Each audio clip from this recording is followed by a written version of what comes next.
The neon sign outside Ruby's roadside diner flickered in the cold evening air. Trucks and cars roared by on the dusty highway, leaving streaks of red taillights under the dim sky.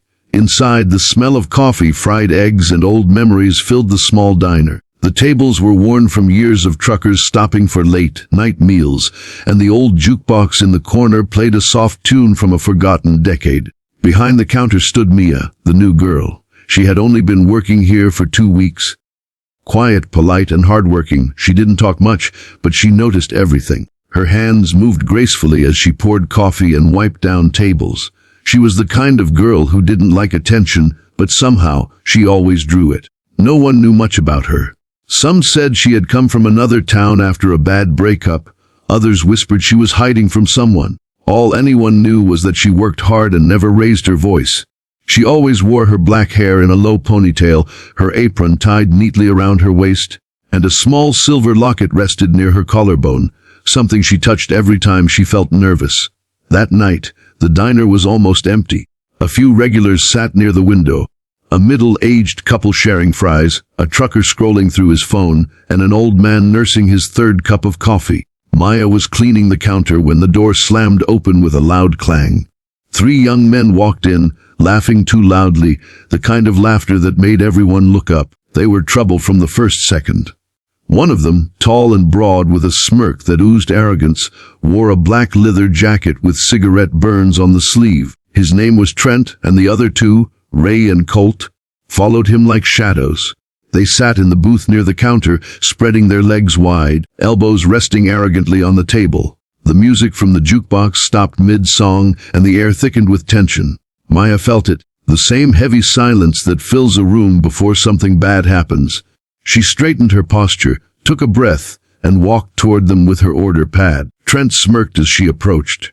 Well, looks like Ruby's hired some fresh meat," he muttered loudly enough for everyone to hear. His friends snickered. Mia ignored the comment and asked softly, "Can I get you something to eat?"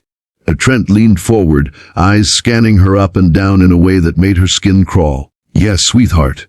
3 burgers, extra fries, and how about a smile?" He grinned. The others laughed.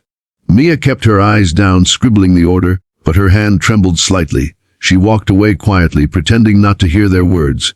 But inside, something burned, a quiet fire that had been asleep for years. As she placed their order in the kitchen, the old cook, Gus, glanced at her. "You okay, kid?" he asked, wiping his hands on a rag. Mia nodded. "Yeah, I'm fine," she whispered. But she wasn't fine. Her heart was racing, her jaw tight. Gus had seen that look before. The look of someone holding in too much for too long. When she returned with their drinks, Trent deliberately stuck his leg out, making her stumble. The cola spilled slightly on the table. "Careful, Btch," he hissed. Mia apologized quickly and reached for a napkin, but Ray grabbed her wrist, holding it just long enough to make her uncomfortable. "You got soft hands," he said with a disgusting grin. She pulled away and stepped back, clutching the tray close to her chest. The other customers pretended not to see. They looked away, stirring their coffee, biting their lips. No one wanted trouble. For the next few minutes, the boys made her life miserable. They mocked her, whistled every time she passed, and called her names loud enough for the whole diner to hear. Maya tried to stay professional, but her hands shook. The locket around her neck trembled slightly as she touched it for courage. It was her mother's, the only thing she had left from a past she never talked about.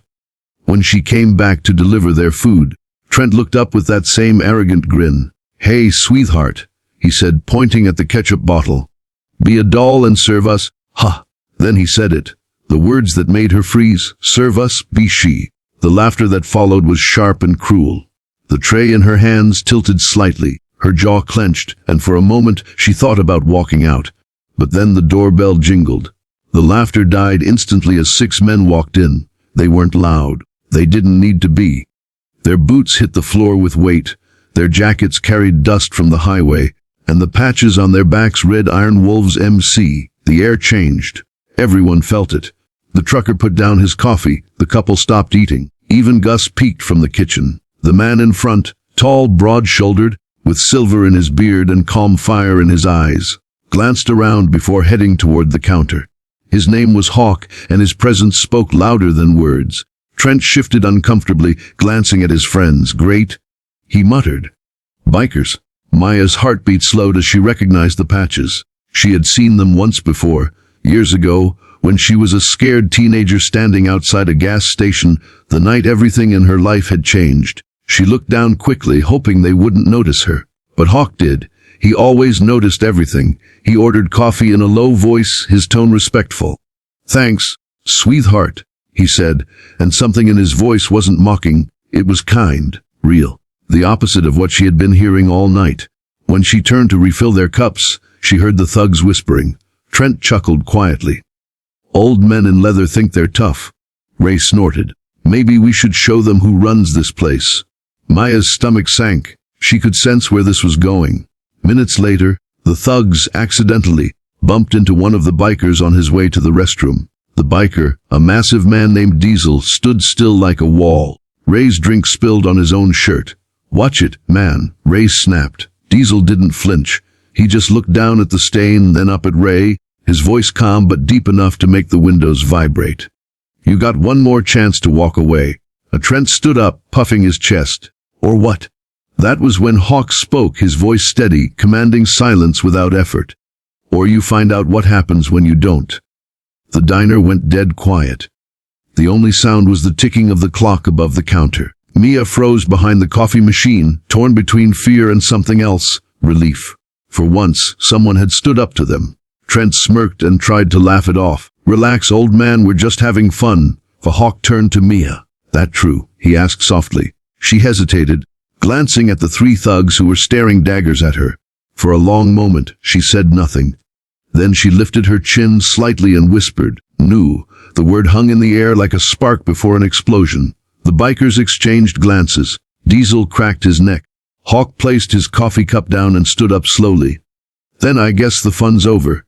Trent's smirk vanished. You don't want to do this, he muttered. Hawk smiled faintly. Son, I don't want to, but you're about to make me.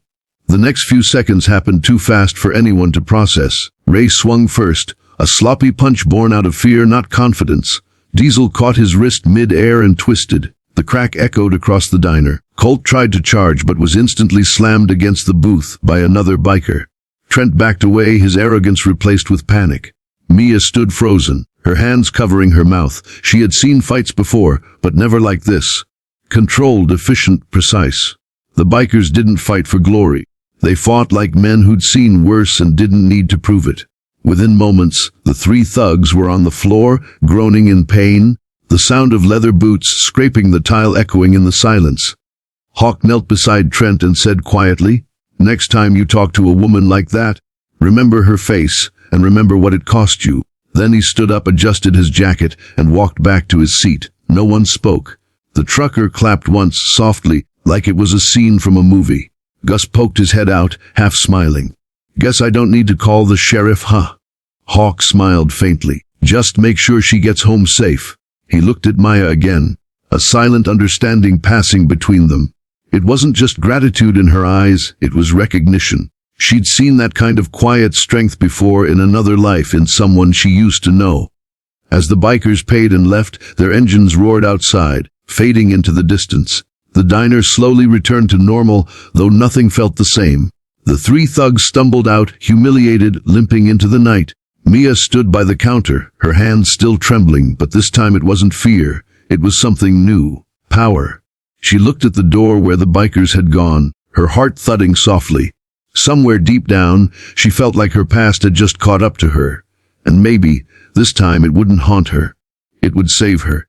That night, as she locked the diner and walked home under the cold moonlight, she touched her locket and whispered, "Thank you."